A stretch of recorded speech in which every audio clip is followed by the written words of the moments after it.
Welcome to the Diane McClay Show, empowering life through choice.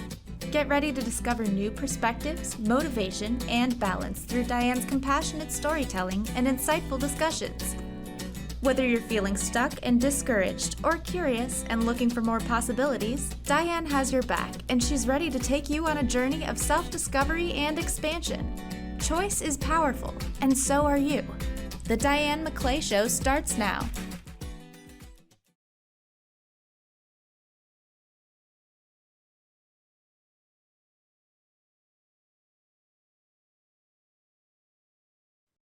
Welcome in, everybody, and happy Friday once again on Transformation Talk Radio and the Cornelia Stephanie Media Group Network. We are so happy that you made the choice to be with us today. It's summertime. It's beautiful. It's the time to get out, play in nature, get onto the water, go camping, take your family outside. And that's exactly what we're going to be talking about today, why that's important to our souls to do that, what we get from it, and how it makes us better in our communities and our own personal environments. My guest today is Erica Fielder. She spent 9 years as a resident naturalist at Jug Handle Farms Nature Center on the California's North Coast. She's designed programs to educate school groups and adults to the Mendocinos Coast natural world. And simultaneously, she's the California State Coastal Conservancy invited Erica to create interpretive displays for wetland habitats along the 1,100-mile coastline.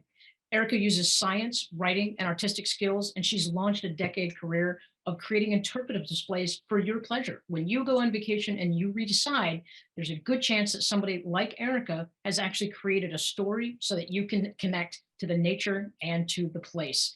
Erica, welcome in. Thank you for saying yes. Thanks for being with us today. Oh, thank you so much. It's so exciting to be here.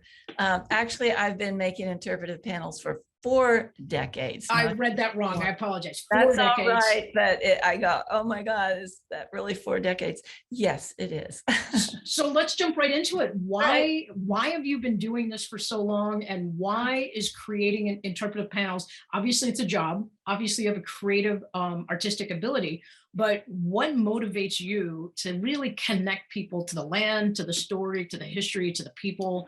And why is that important for you to share that with the world?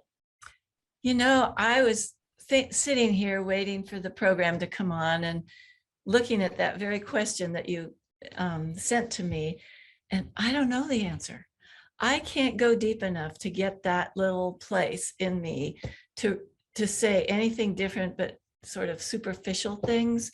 Yeah, it goes so deep for me. I believe I was just born that way, and I grew up with a family that that encouraged the arts, encouraged science, and left me alone to wander wherever I wanted to wander. I was born at that perfect time where kids could just go out, and we just got in the creek and hiked way up to the headwaters of Barren Creek, which ended up on vast hillsides with vernal pools and frogs and pollywogs, and brought those things home and put them in bowls on the kitchen table and watched them metamorphose in front of our dinner plates. So, you know,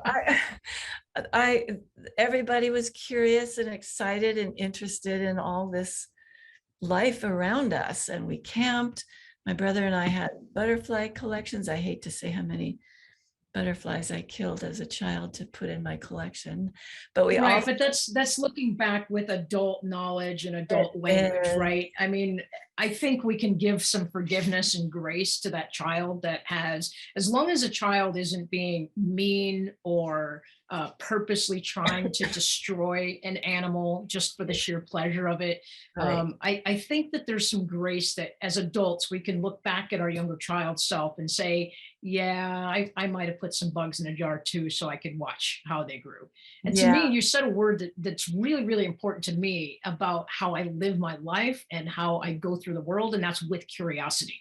Yeah. Right? It's to have wonder and to you know, I have a t-shirt that says, what if and why not?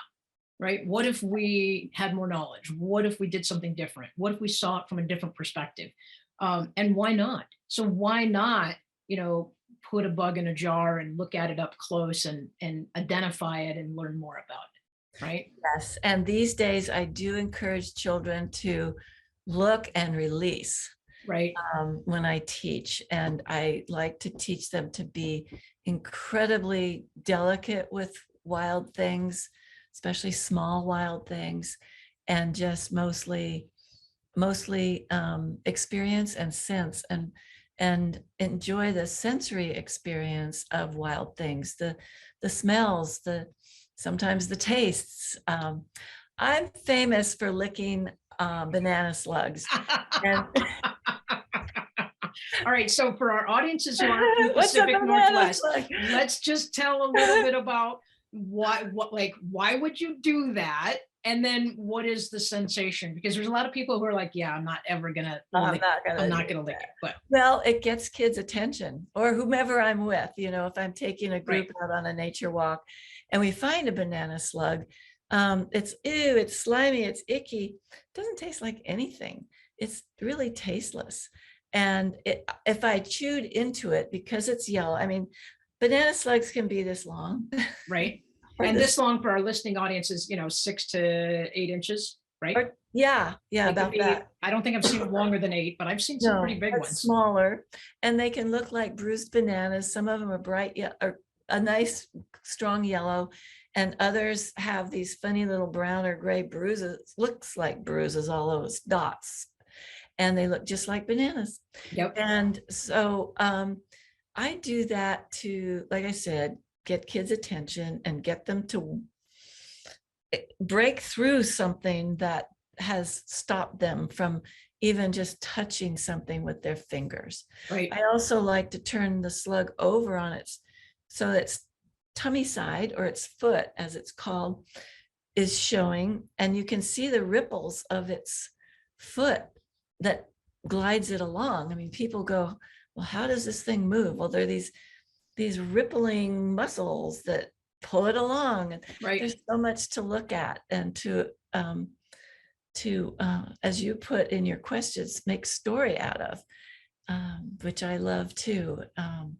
Telling kids the stories that I see in nature that I've become clued into. And I'm looking at your background here, as many people can see. I see a number of daisy-like flowers and a lot of crown vetch. This is actually this is a roadside park where the county decided that putting a fast growing cover crop like a vetch is good for soil stabilization, and there's good points to that. But this particular vetch is not actually native to my area. I didn't think so, right? But what I would do if I walked into this environment is just start perhaps looking at the insects that would visit it. What kind of diversity do I see? If they're non-native species of plants, I might not see the diversity of insects that I would see, because plants and their associated insects evolved over eons, I mean, millions of years of time, not just our short lifetimes, right? But millions of years together, and they're like a handshake together. And if the native species are there, then we get to see more species. So let's take a bigger step back for a minute, right? You and I live and breathe in nature all the time. We make a point to go into it. I know our producer Jacob, when he gets his time off, he and his wife go hiking, and they want to get out and touch the land. So let's back the camera out a little bit and get the wider perspective of, why do you think it's critical to our soul to really connect to nature? And I don't mean just like walk outside and breathe the air, even though that's important, but when we go to a new place, why is it important to actually bring the camera into a little bit more of a microscopic level and understand what's happening more than just what we see at the surface? How does that affect the energy of our soul, our lives, maybe messages that we could hear? Well, that's a deep question. And I think for me, I don't separate my soul from nature. It's one continuum. And the flow between me and nature is completely unconscious on a head brain level, but I feel it on some level in my psyche and in my I feel my soul expand and bigger than I feel it when I'm sitting here in front of my computer, for example. Is it like church for you? Yeah, it is. I mean, when I think back at church, my sort of limited experience, it's like walking into a cathedral in Europe or some huge, beautiful church. My church wasn't like that. So, but I have been to Europe. I have walked into cathedrals, and just that, there may be no sound, but you can hear the echoes and the reverberations and the life contained in that cathedral. And I think that's part of what I experience, although there's no containment. There's just the vastness. Right. And, Well, for me, that some people have said, when I go into nature, I feel so small. And I would argue that when I deliberately go into nature, when I have a quote that I've said that, when you touch the land with intention and with gratitude, you won't ever be disappointed. yeah. Right? You just can't be. In the same vein that when you're at the same time, if you're expressing gratitude for something, I don't think it's possible to be angry or upset or frustrated or irritated or feeling like you're not worth anything. The minute your mouth expresses, I am grateful for this or that, I don't think it's possible to feel anything else but gratitude.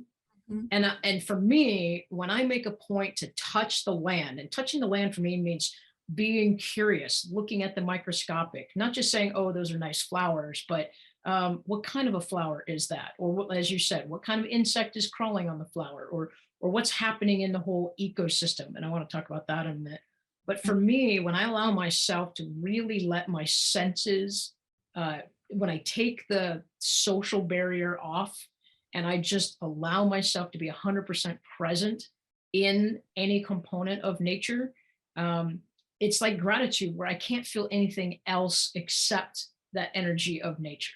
I'm that person that when we get a nice warm rainstorm, I'm the one out in the parking lot holding my arms out, putting my face up to the sky, and letting the rain just hit my physical body, because I feel like there's an energetic exchange at that point.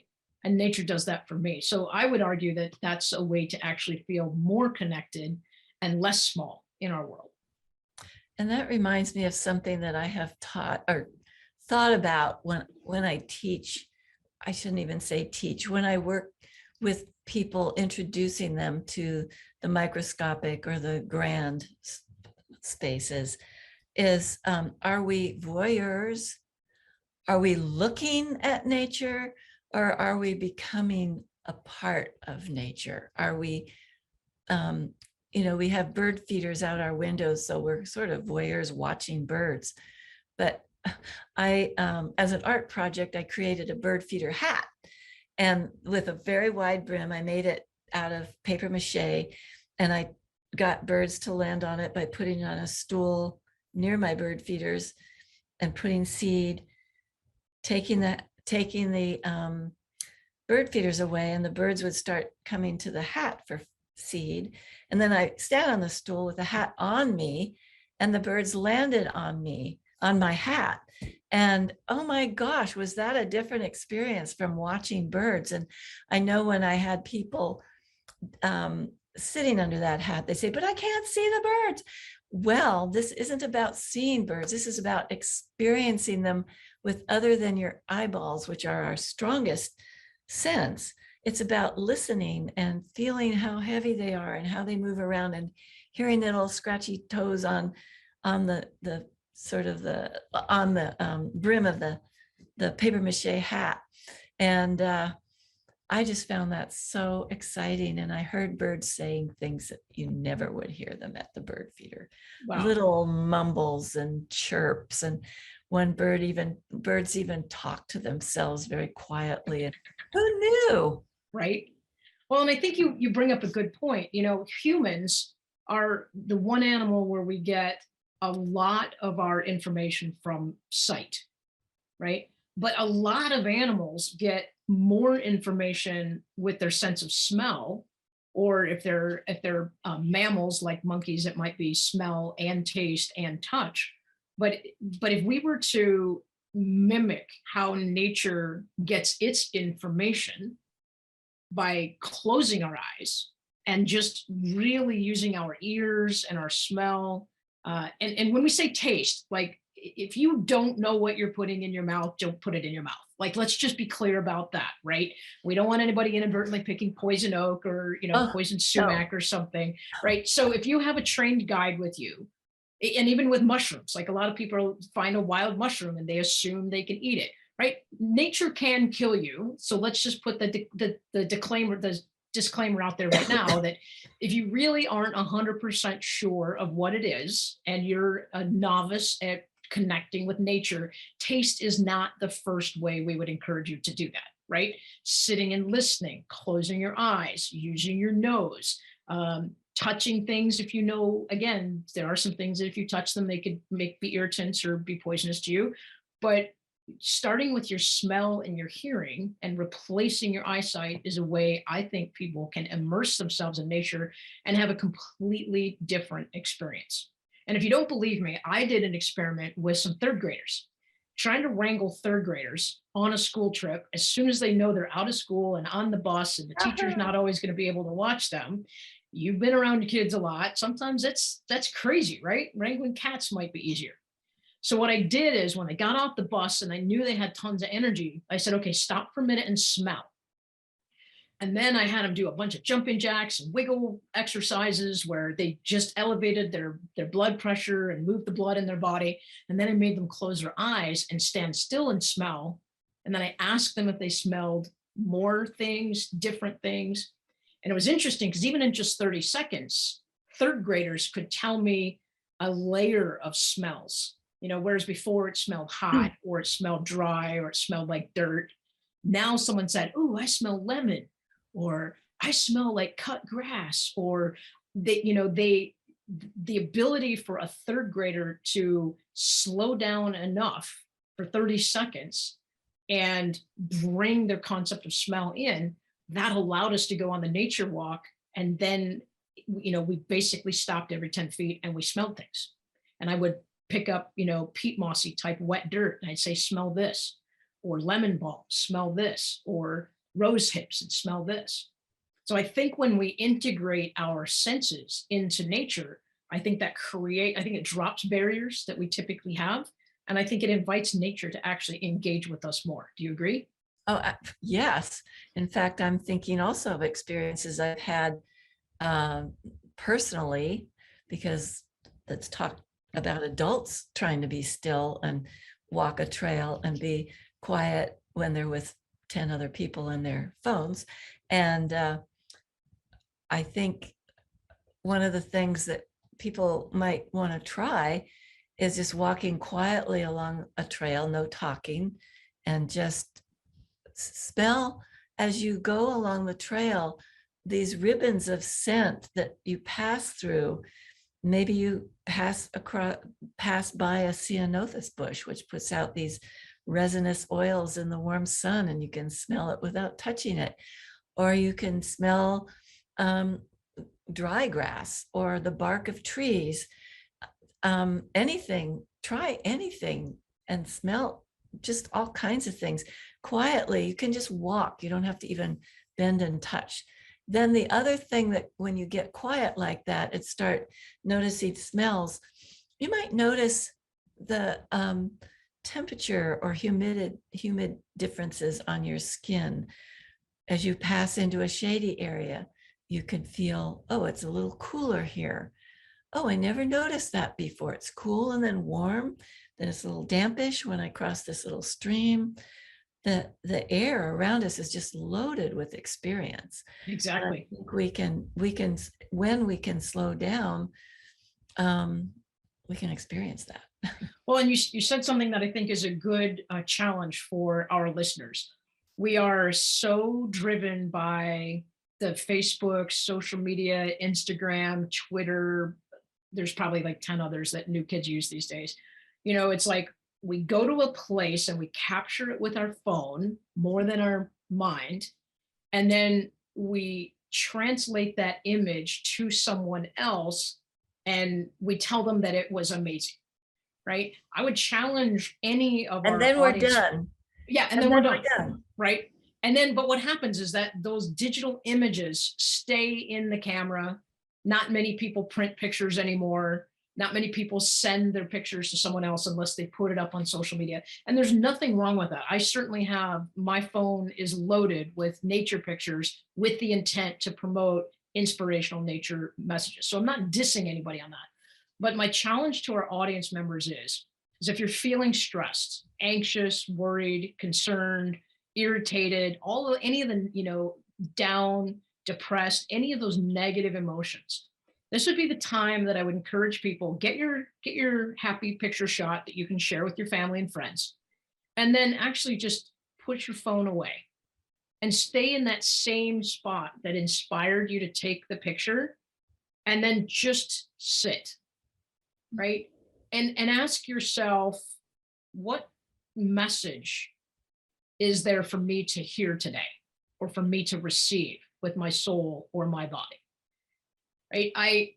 I would love anybody to come challenge my theory and tell me that I'm wrong, that they actually feel worse after they slow down and spend some time in a special spot that allowed them to take a picture.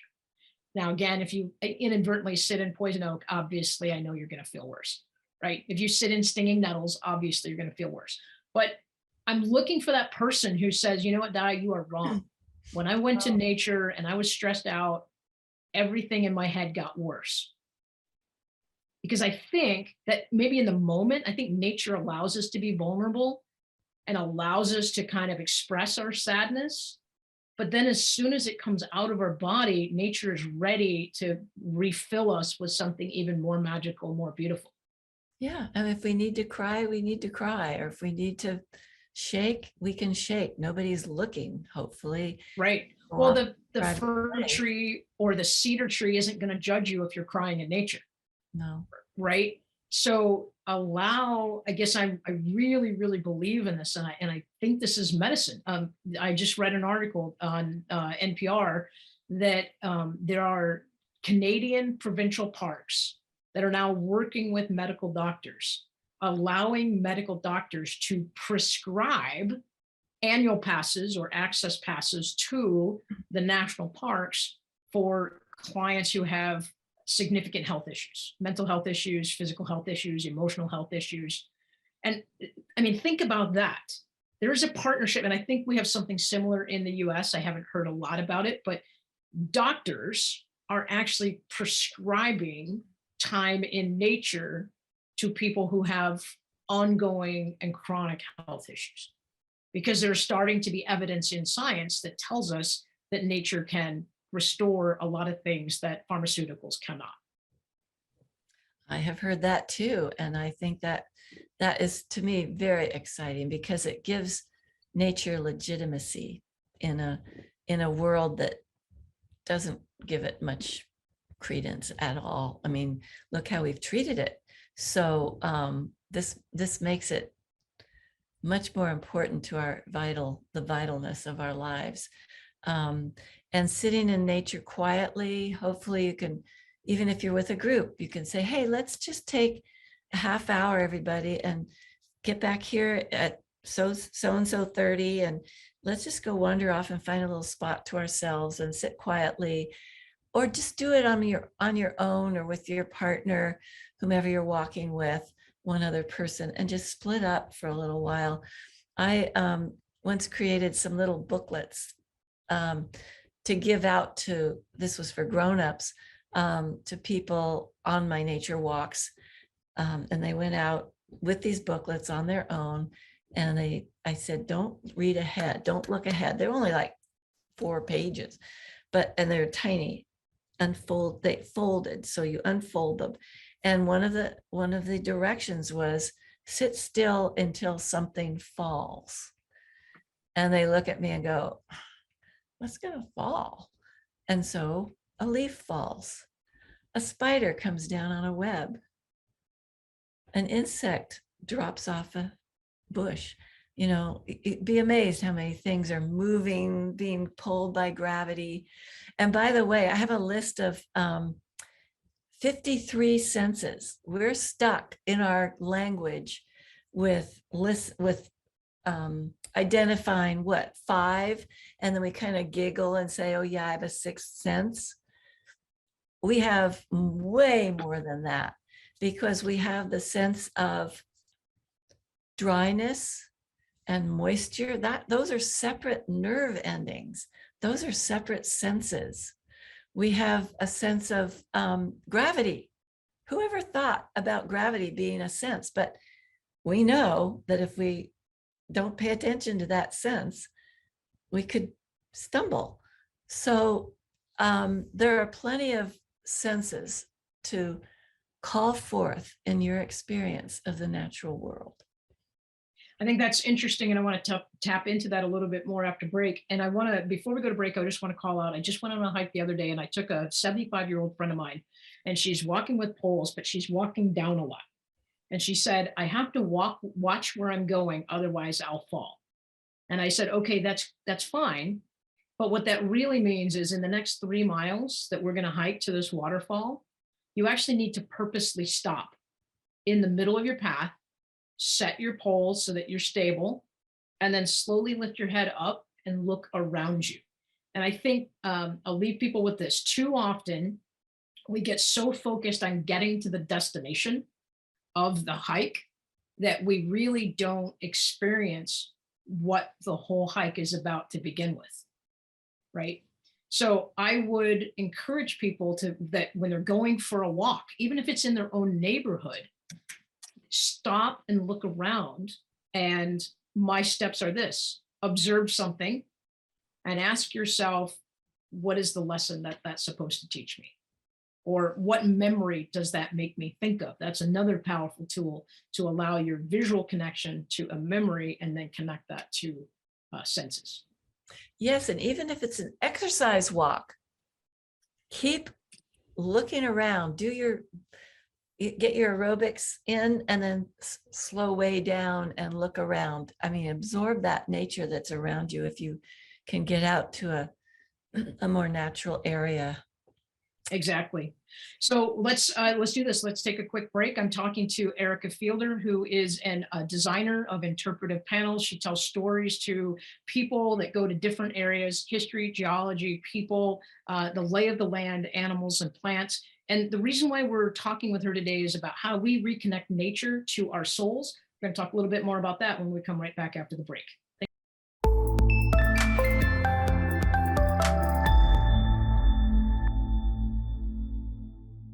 Welcome back. This is the Diane McClay Show, where we always empower you to engage your life by choice. And today I'm talking to Erica Fielder.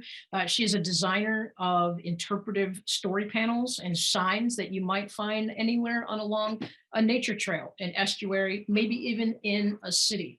And part of her job for the last 40 years has been trying to identify what story of the many that is the most important to be told, and then how to be inclusive about telling it so that either the people, the land, the geology are represented well, and so that the visitor or the guest feels connected to that.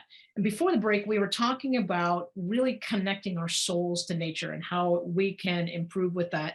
So Erica, I want to bring us back in a little bit, and I want to ask again, when you put a sign into a new place and you've done all the homework, you've done the research, and you finally installed the sign, what is it that you hope a visitor to that area will get out of the work that you put together? That's a good question. I hope I hope that a visitor will remember something from that message, either the artwork I've put on it, a photograph, or something in the text that has touched them. And so I work to craft the whole thing, all those elements, to touch them in some personal way so that they go, oh yeah,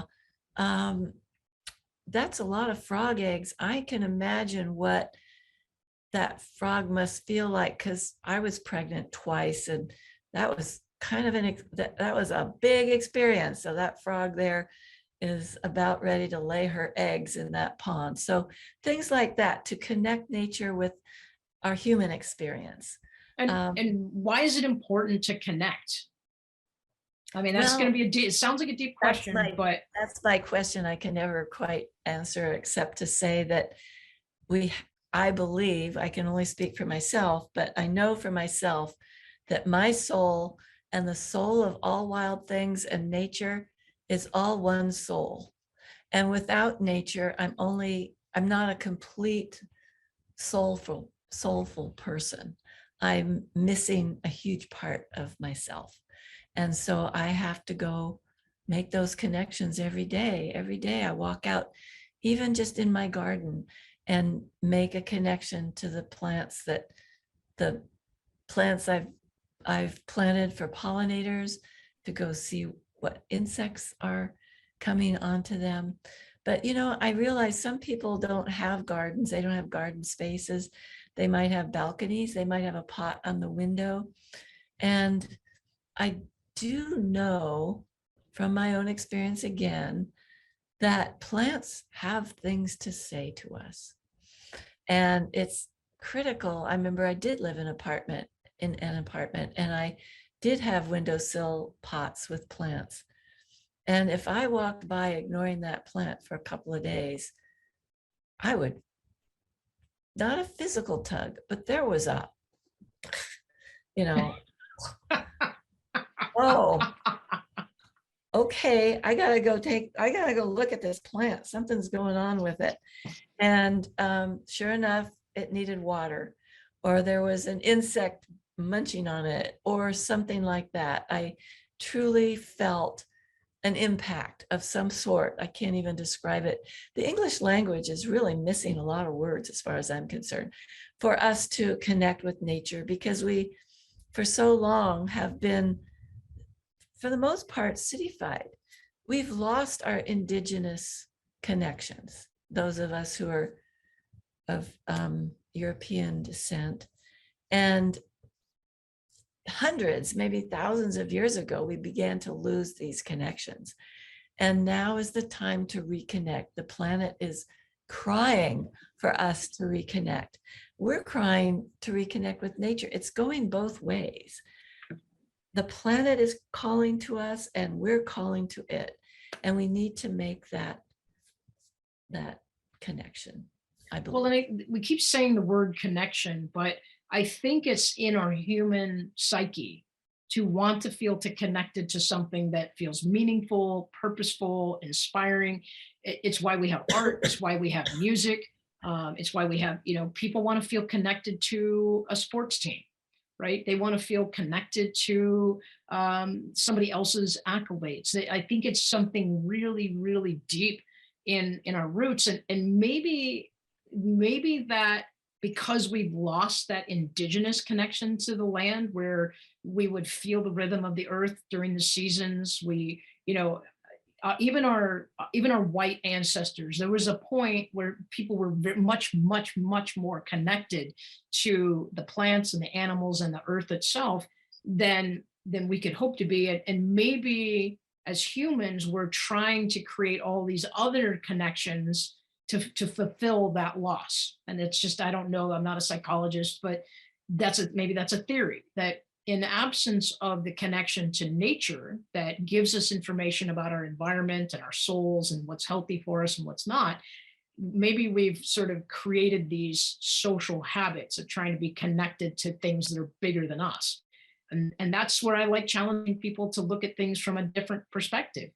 If you feel like you're disconnected from your life, your goals, your dreams, maybe even your family, being able to connect to oneself is very easily done when we either go into nature or we invite nature into us.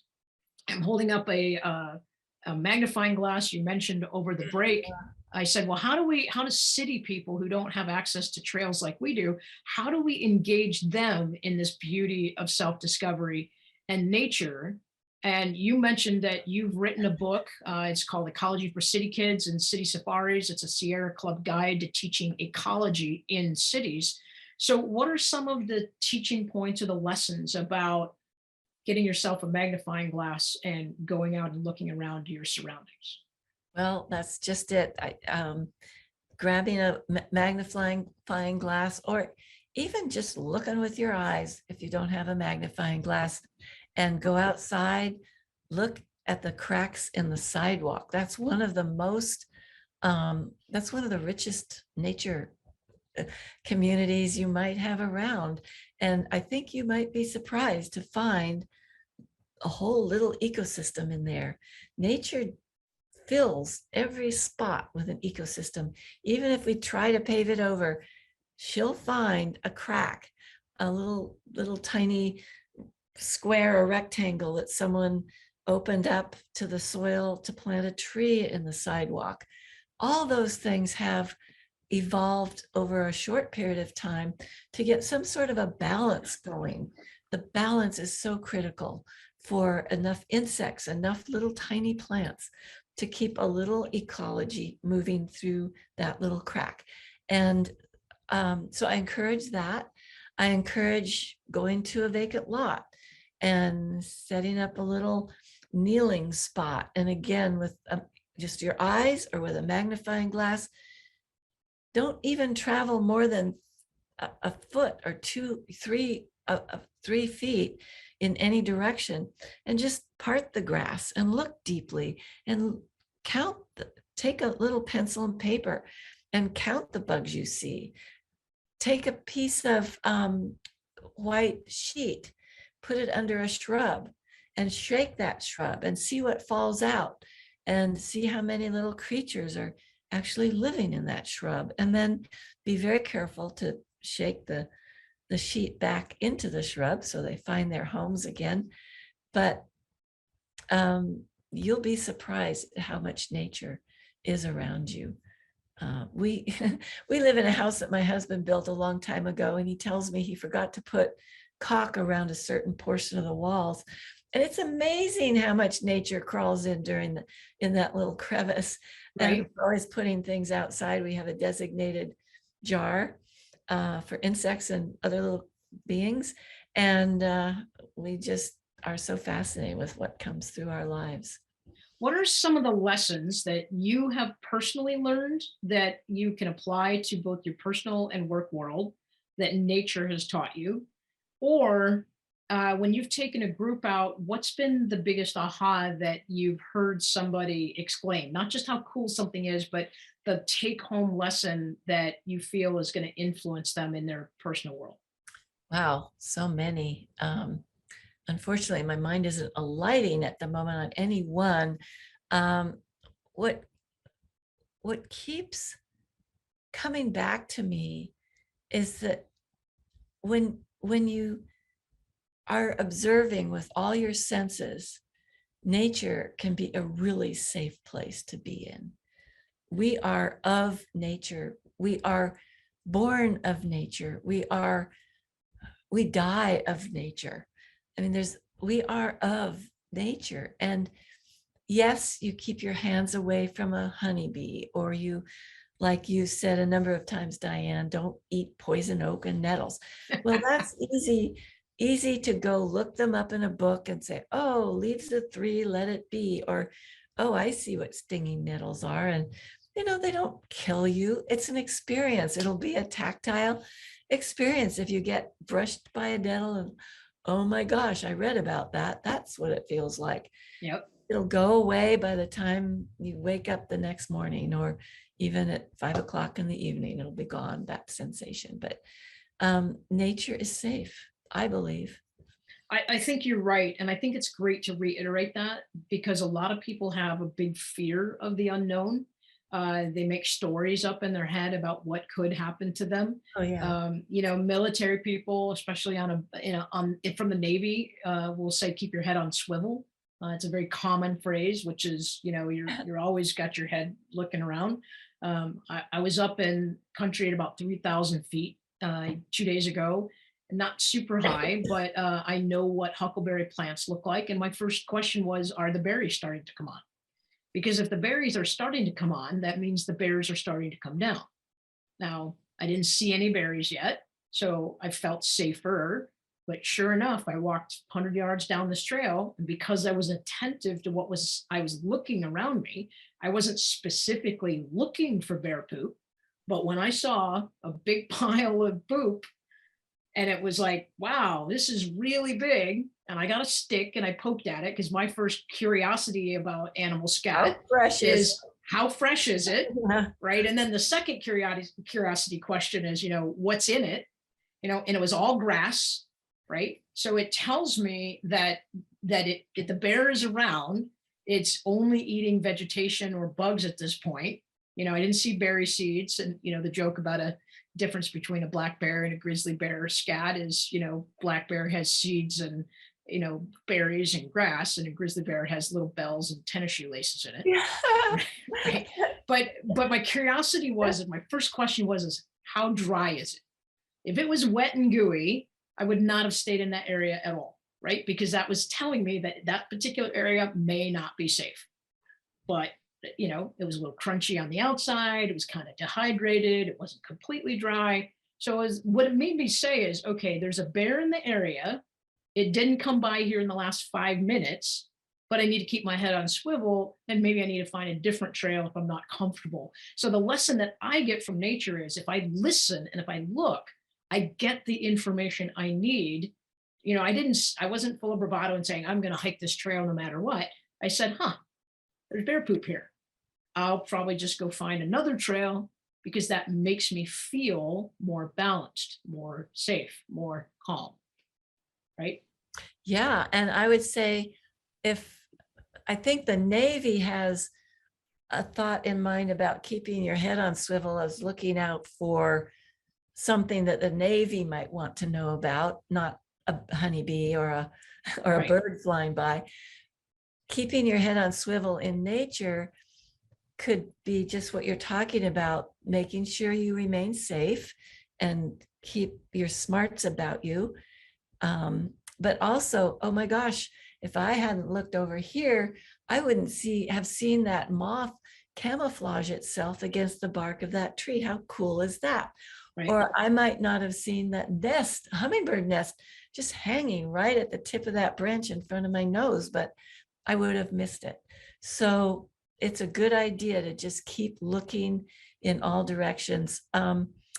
I know you're talking about people being afraid to go out into nature.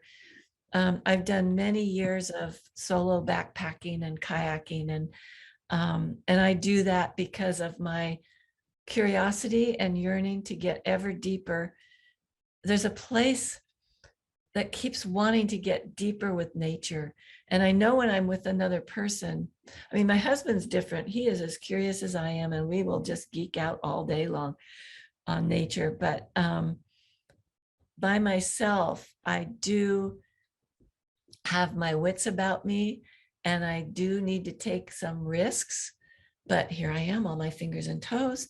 And I've been doing that for a very long time.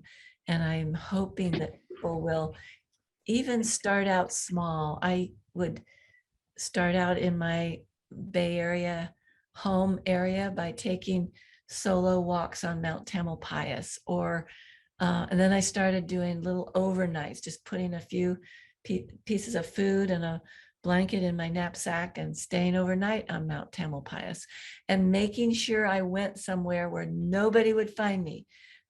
Get off a trail and crawl into a little hollow somewhere, and there, who's going to find me? People get worried, especially women. I want to address that. They are afraid that there's going to be some guy out there to mess with them. And I've only had one incident like that in many, many years of hiking, where I stood my ground and the guy went away, and he wasn't trying to mess with me. He wanted my campsite, and I wasn't about to give it to him. just because I had the best campsite in the whole place. Right. No way was I moving off for him. And he finally left. And so the farther you go out, the fewer strangers, weirdos you'd find, because most weirdos aren't going to go hiking very far. Right. So I encourage people to get out there and. Well, and I want to tag on to that. I want to tag on to how to be safe. One, if you're going to start exploring a place that you've never been, then make sure you tell a trusted friend your general area, right? Take a whistle with you. I always have a whistle on my backpack. Why? It makes noise. If I run into an animal, a whistle isn't going to scare a bear away, but it'll at least make me bigger than what I am. But if I fell over a ravine or down a cliff or something and I couldn't crawl my way out, like, the human voice doesn't carry very far, especially in canyons or with wind or with the sounds of other nature going on. So I always have a whistle tied onto my backpack at the point where it's easiest for me to reach. It's not tucked inside the backpack, where I have to unzip a zipper and dig something out and eventually get to it. So that's one. Two, if you're going to go explore an area, grab a map. Even if you don't know how to read it, I would encourage people to learn how to read a map. And there's orienteering clubs, and you can talk to maybe your local sheriff's departments or search and rescue teams to teach you how to do that. But have a map with you. And then the third thing I would say is that you make sure that you articulate to a loved one, a friend, a trusted associate, your general region of where you're going to go, so that if you don't return or if there's a problem, somebody knows where to start looking for you. But let's back the camera out a little bit further. You have to be willing to get out of your routine and out of your comfort zone in order to see and hear some of the things that we're talking about, right? If you walk the same way to work in your city, walk 2 more blocks, right? Walk the opposite way than what you normally walk to work. In order for us to really, truly experience something new, we have to let go of the old. You just have to, right? Because if we're in our same routine all the time, we're going to get everything that might be new on that it's going to become white noise, so to speak. So be willing to get out of your comfort zone, even if it's just a little bit, because that's where the wonder and the awe starts to show up, is things are new. So practice building your confidence and your courage and your choice making. Go for a walk in a different direction in your neighborhood. Take a notebook with you and write down, today on my walk, I observed blank. And then maybe in your notebook, write, that makes me feel blank. This reminds me of, and then start creating a journal of some of the things you see as you slowly start to expand your comfort zone. And then go with a trusted guide like you or like me or like a guide service to go someplace that's completely different and follow the same questions. What do you think about that? What do you think about that recipe? Well, I think that's great. I want to back up to your safety. One more thing. Maybe you mentioned it and I missed it, but tell the person back home when you're going to be back, because they're going to start to worry if you're not back then. And right. And give yourself a nice cushion, right? Because if you do get into a place where you're like, man, there's a lot of cool nature going on around me. Like if you think I'm going to go for a walk in an hour and come back, but you have your camera and your journal and your magnifying glass and your curiosity, it's probably going to take you longer than what you think. Yeah. So give yourself a comfortable cushion of allow yourself that time so that you're not rushed as well. And so that your expectation of time back is reasonable. Yes. And then back to your stepping back and taking your journal with you. I think those are excellent ideas. Even if you live in the city and you walk in your neighborhood, you're eventually going to come across somebody's little pocket garden or some little tiny pocket park on a street corner. Those have all kinds of stuff growing in them. You might look at it and say, oh, there's just a tree there, but shake a branch, see what falls out in your hand, and or bring your little tiny handkerchief or something and see what, don't make a big show of it unless you like to do those kinds of things and have people join you. I mean, what a cool thing if you start putting a little cloth down and shaking a branch and someone stops. What are you doing? I'm looking for insects. I'm looking for spiders.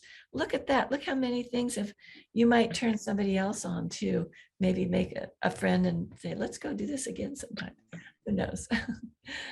So any other tips or thoughts about, I mean, we talked about ecology. One of the things I asked you is what is the first thing you see when you go to a new place? And you mentioned the geology, but any tips or strategies that you would give people who either aren't comfortable going into nature or feel like this sounds like just an alien concept to them, to get them started and to start seeing what we see and feel what we feel? Yeah, something just came to me. If you're starting at a trailhead of any sort at the beginning of a park, walking into a park, and you're feeling hesitant, walk 5 paces, 5 little steps, and go, oh, okay, am I safe here? Yeah. 5 more little tiny baby steps. Nobody knows what you're doing. Nobody cares. If only you might be worried, oh, does this look weird, what I'm doing?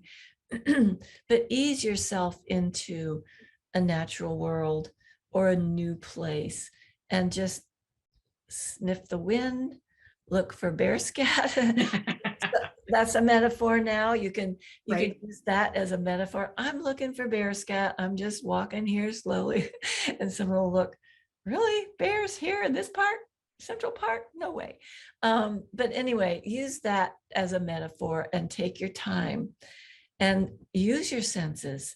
The first time you step, the first few steps might smell different than the steps out of your car to get there. Right.